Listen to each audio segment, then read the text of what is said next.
Goa Organics వారి skin care, hair care, wellness products కోసం AP, తెలంగాణలో డిస్ట్రిబ్యూటర్లు కావాలను వివరాలకు స్క్రీన్ పైన ఉన్న నెంబర్ కి కాల్ చేయండి. ఎండలు బాబోయ్ ఎండలు మండిపోతున్నాయి. కాలు తీసి బయటకు పెట్టాలంటే ఒంట్లో వణుకు పుడుతోంది. బయటకు వెళ్లి పనులు చేసుకోవాలంటే మండే సూర్యుడు అగ్ని గోళంలా నెత్తి మీదనే తాండవం చేస్తున్నట్టు మండిపోతున్నాయి. అటు ఉక్కపోతకు ఇంట్లో ఉండలేక, ఇటు బయటకు వెళ్లి పనులు చేసుకోలేక జనాలు సతమతమవుతున్నారు. ఈ తరుణంలో ఓ దివ్యాంగుడు వాట్ ఎన్ ఐడియా సెర్జీ అన్న విధంగా చక్కటి ఉపాయాన్ని ఆలోచించి మండే ఎండలో చల్లని ప్రయాణం చేస్తున్నాడు. అదేలాగో తెలుసా?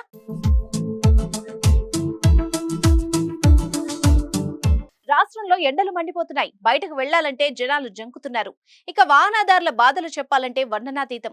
ఈ నేపథ్యంలో ఎండల నుంచి ఉపశమనం పొందడానికి మంచిర్యాల జిల్లా నస్పూర్ కాలనీకి చెందిన దివ్యాంగుడు గోళ్ల శంకరయ్య వినూత్న ఆలోచన చేశాడు.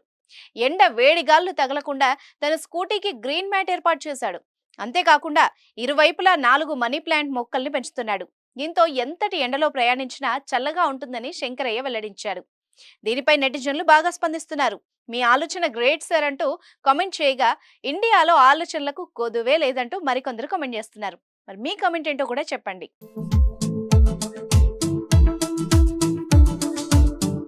సుమన్ టీవీలో మీ పర్సనల్ అండ్ బిజినెస్ ప్రమోషన్స్ కోసం కింది నెంబర్కి కాంటాక్ట్ చేయండి.